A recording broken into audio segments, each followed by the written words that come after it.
సామెత ఉంది, కోర్టులో ఓడిన వారు అక్కడే ఏడుస్తారు, కోర్టులో గెలిచిన వాళ్ళు ఇంటికి వచ్చి ఏడుస్తారట.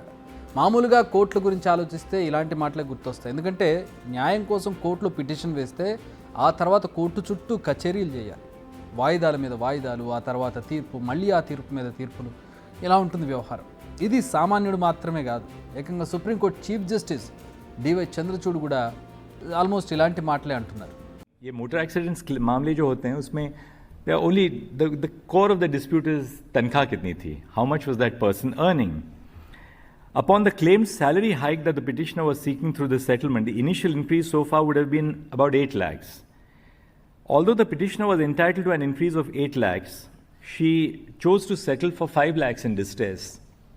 This is also a problem which we see as judges. लोग इतना त्रस्त हो जाते हैं कोर्ट के मामलों से, वो कोई भी सेटलमेंट चाहते हैं, बस यहाँ से दूर करा दीजिए, कोर्ट से दूर करा दीजिए हमें. कोई महिला है वो सोचती है कि मुझे यहाँ से दूर जाना है.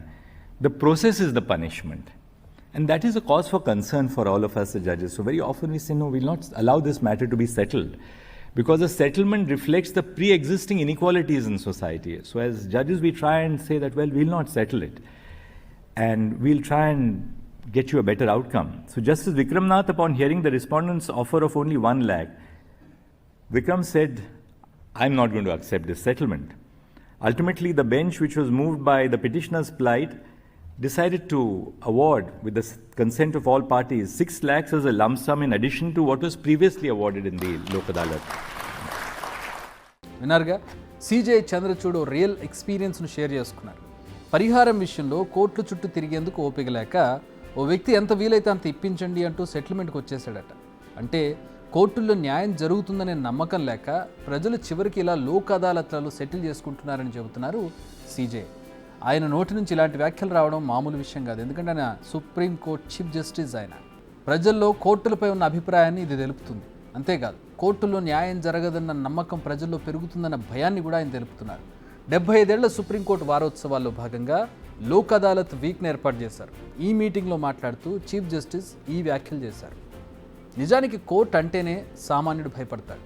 మనం కూడా చాలా చోట్ల వింటూనే ఉంటాం, కేసులు కోర్టులు ఎందుకు అని. మ్యాటర్ ఏదైనా ఉంటే మనం సెటిల్ చేసుకుందాం అని అంటుంటే వింటూనే ఉంటాం మనం. ఎందుకంటే అలాంటి కేసులు మన చుట్టూ చాలానే జరిగాయి. రీసెంట్గా ఓ లంచం తీసుకున్న కేసులో కోర్టు తీర్పు వచ్చింది. కానీ ఇప్పటికీ 20 ఏళ్ళు గడిచిపోయాయి.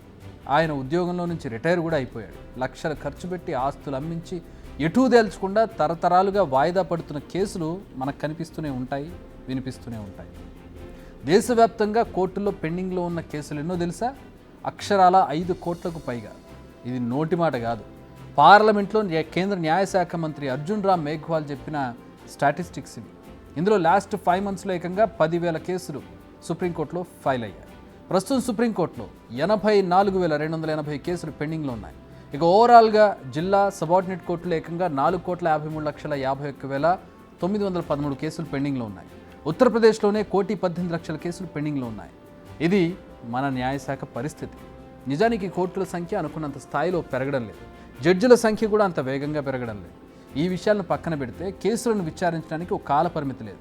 వాయిదాల మీద వాయిదాలు వేయడం, విచారణను పర్యవేక్షించడం, ట్రాక్ చేయడానికి తగిన ఏర్పాట్లు లేకపోవడం, కోర్టులో సరిపడా సౌకర్యాలు లేకపోవడం, కేసుల్లోని వాస్తవాలు తేల్చేందుకు ఇబ్బందులు ఎదురవడం, సాక్ష్యాలు, లిటిగేషన్లు, ఇలా 1,00,000 కారణాలు. వీటన్నింటినీ దాటుకుని కేసు కొలిక్కొచ్చి తీర్పు వచ్చే వరకు పుణ్యకాలం గడిచిపోతుంది. పోనీ తీర్పు వచ్చాకైనా ఆగుతుందా అంటే అది జిల్లా కోర్టు నుంచి హైకోర్టుకు, అక్కడ నుంచి సుప్రీంకోర్టుకు, ఇలా అనేక కోర్టులకు ప్రయాణిస్తుంది. నిజానికి న్యాయ వ్యవస్థ అంటే భయపడి చాలామంది బయట సెటిల్మెంట్లు చేసేసుకుంటారు. అలా ఉంటేనే పరిస్థితి ఎలా ఉంది. వీరందరూ కోర్టుకు వెళితే పరిస్థితి ఎలా ఉంటుందో ఊహించడానికే భయమేస్తోంది. 10 మంది దోషులు తప్పించుకున్నా పర్లేదు, కానీ ఒక్క నిర్దోషికి కూడా శిక్ష పడకూడదంటోంది మన న్యాయ వ్యవస్థ. అందుకే ప్రతి విషయాన్ని కూలంకషంగా పరిశీలిస్తుంది. కానీ ఆ నియమాన్ని తమకు అనుకూలంగా మలుచుకుని ఉపయోగించుకునేవారే ఎక్కువ. సిజే చంద్రచూడే ఈ విషయాన్ని బహిరంగంగా చెబుతున్నారంటే న్యాయ వ్యవస్థలో ఇంకా మార్పు రావాలనేది అర్థమవుతోంది. ఆయన చెప్పడం వరకే కాకుండా వ్యవస్థను మార్చితే సంతోషించేది మొదట సామాన్య ప్రజలే. బిగ్ టీవీ అవుట్లుక్ కథనాలు నచ్చితే వెంటనే బిగ్ టీవీ ఛానల్ ను సబ్స్క్రైబ్ చేయండి.